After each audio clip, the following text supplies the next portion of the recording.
Welcome back to the Champ Outdoors. This week we're back on Mark Twain Lake. The lake's still falling. It's getting closer and closer to normal pool.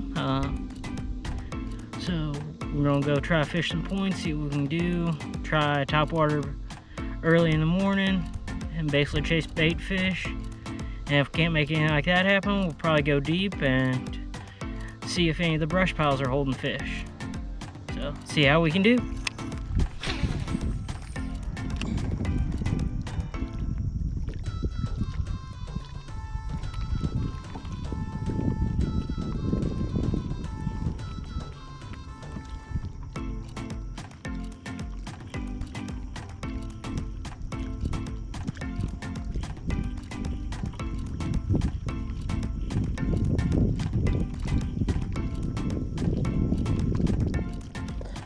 So what I'm trying to do here is there's a rock shelf that's about 5 foot underwater out here, surrounded by probably about 15 to 20 foot of water on each side. So I mean, it's got, like I said, it's about 15-20 foot drop off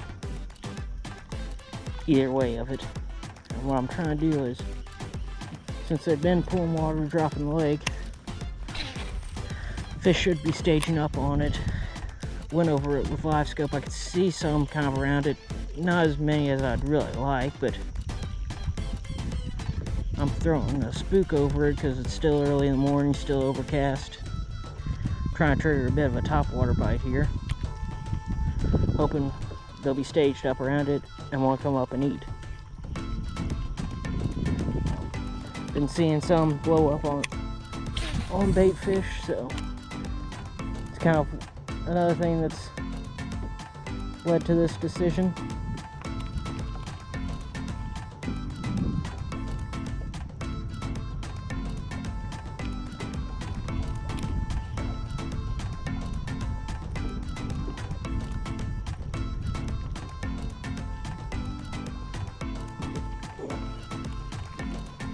So we may have to go to a 10-inch worm and see if they'll hit that. They may want it coming, falling off the rock face.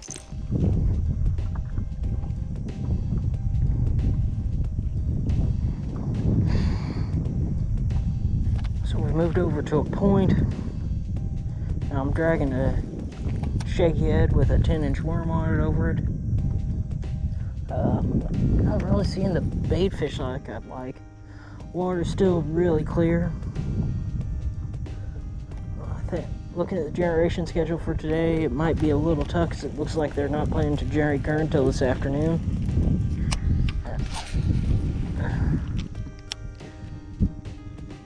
So that'll prevent the fish from wanting to stack up a little bit.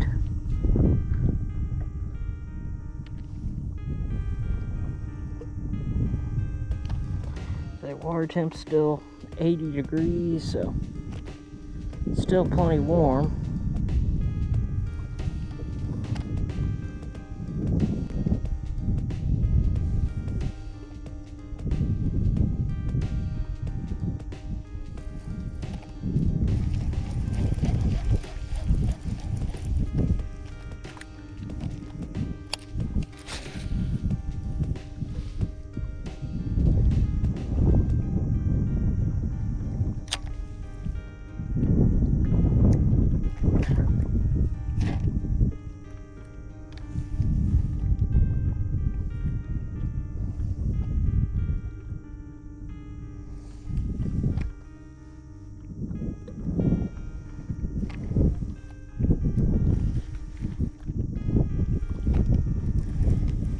Maybe over on that flat feed.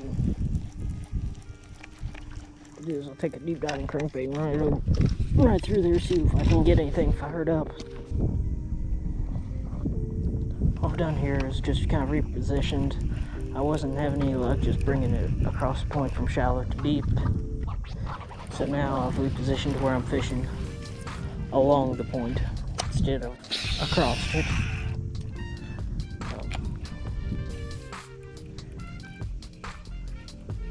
Thought process behind this is hopefully I can figure out where the fish are wanting to station up at, and then I can target that a little better. But we'll work this for a bit, then we'll transition over to the shallow side of the point and work it from deep to shallow, just to see if we can get anything to bite.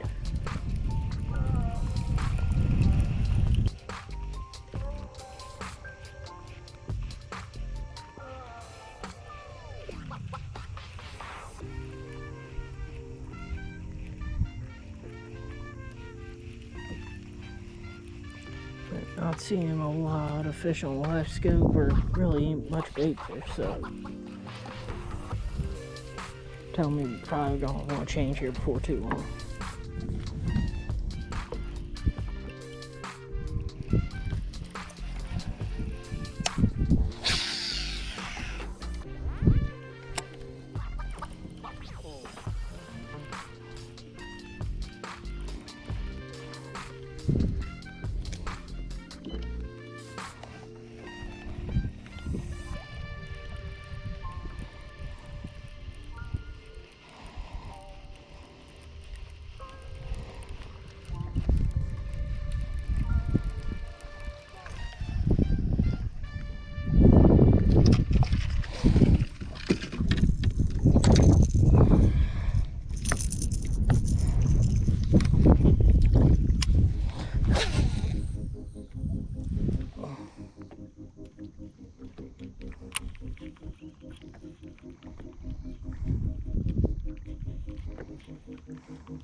Oop, there, missed one.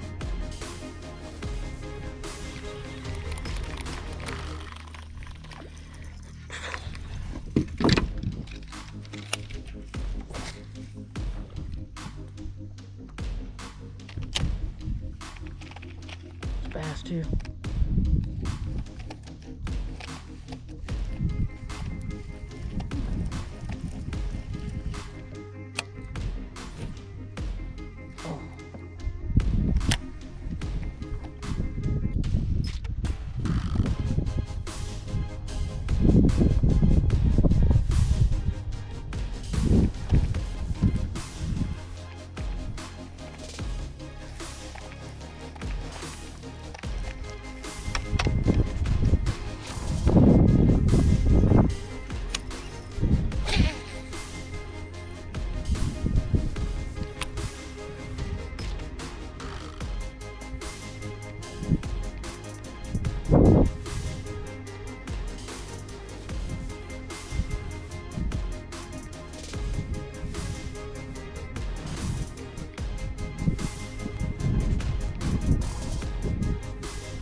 There we go.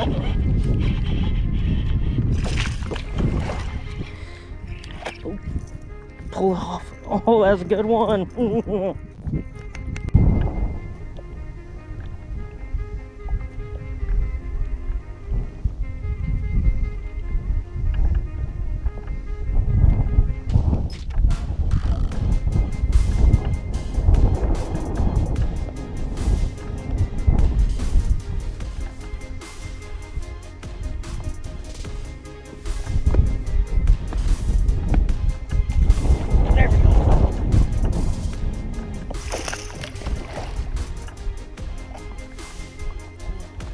that's a good one.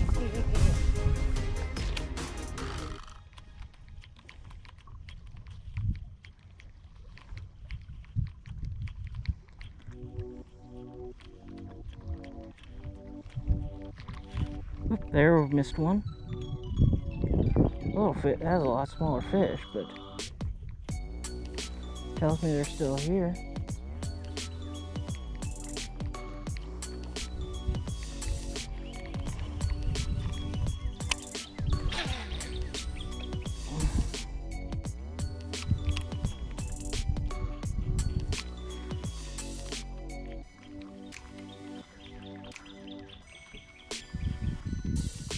I think there's some schools off just roaming, following schools of bait fish, but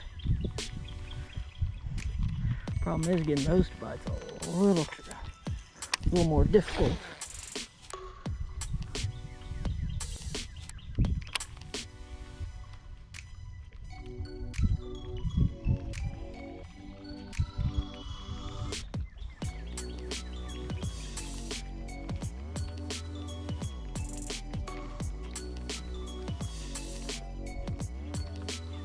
If I had another topwater rod in here, I'd probably want to pop it.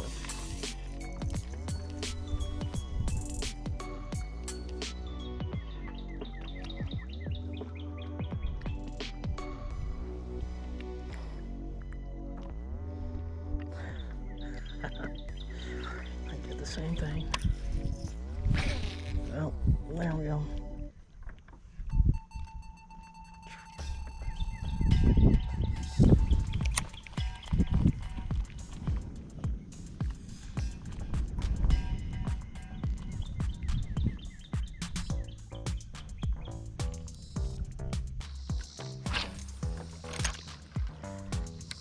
So the fish have slowed down on this point. Gone to a more finesse setup with that drop shot Ned rig I've been throwing.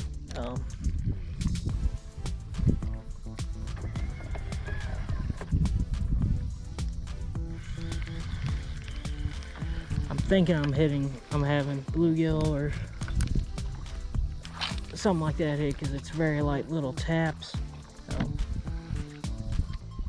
Haven't had anything since that last little fish swiped at the top water. Probably really thinking about moving to a different point or different bit of structure.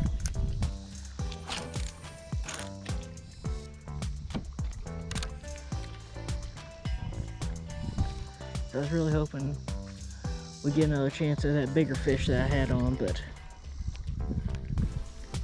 or more fish that size. But it doesn't look like we're going to get to. And it may have been the only quality fish up here. It's not likely, but possible.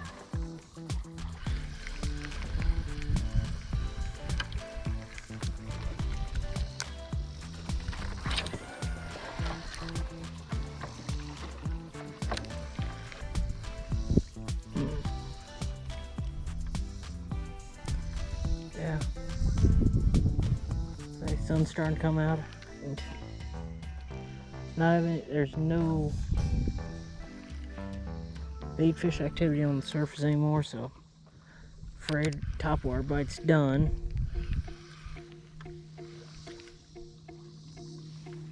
I think we may go try a ditch I found just while I was out scouting around last week. Similar kind of structure. It's got point, but it's got a ditch on one side before the flat with a channel swing on the other side of the point.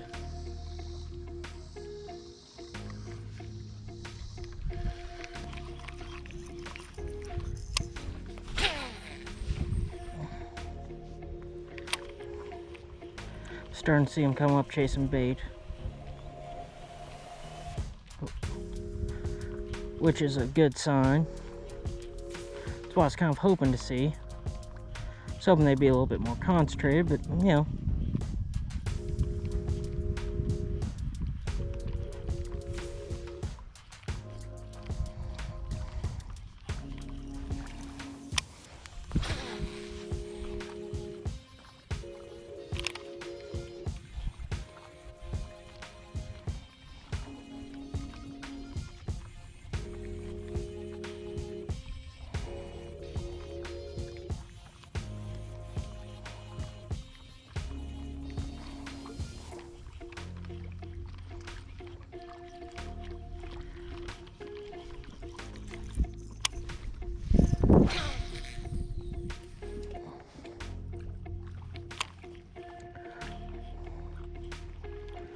I will say, throwing a walking bait like this Vixen or a Zara Spook, it will wear you out just because of how much movement you put into the bait.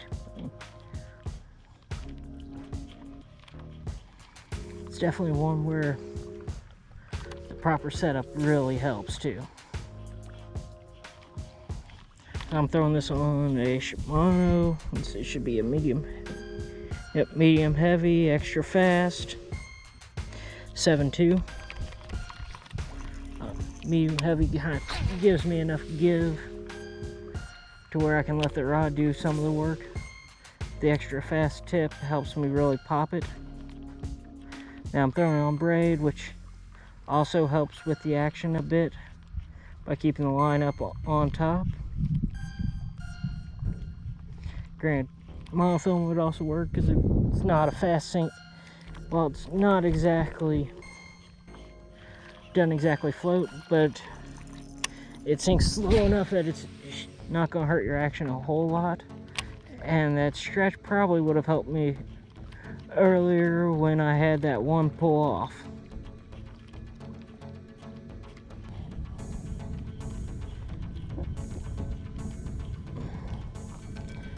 So I like the Vixen a little better than a Zara Spook, just because the shape of it, it's a little easier to work and make it walk the dog, which is that back and forth motion you kind of see. The other thing I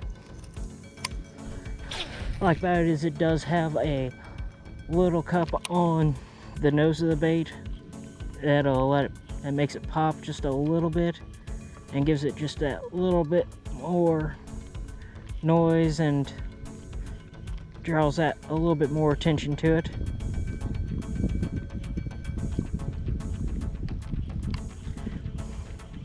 Color wise, I'm sticking with basically a white belly because it's fairly bright out, looks like shad,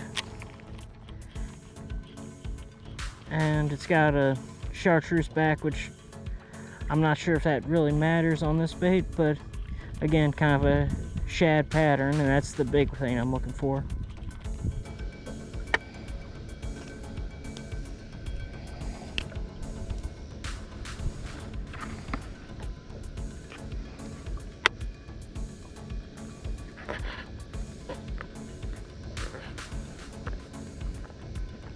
So what I'm doing here is dyeing the tail chartreuse, because having fish come up, look at it, but not actually eat it, so.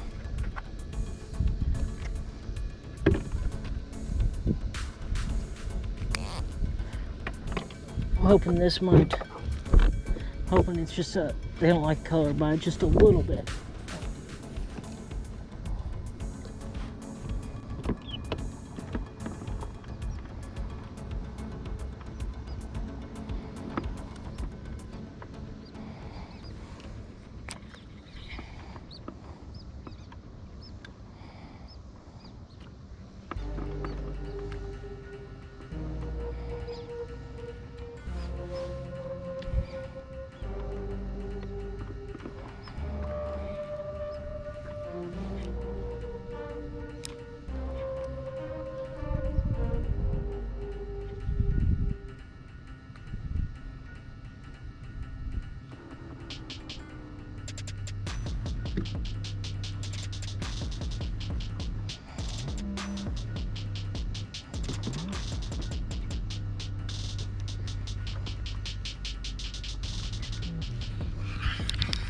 There we go, got one.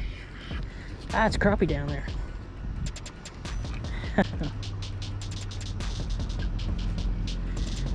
Oh, he ate it pretty well.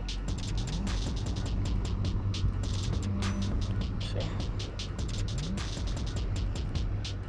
Well, this is gonna be interesting.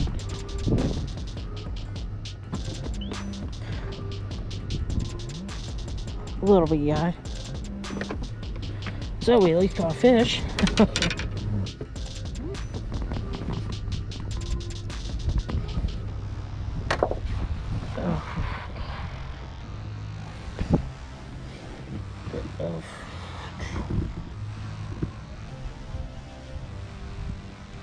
There we go. So, like I said, little guy, but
there's one. A little better one.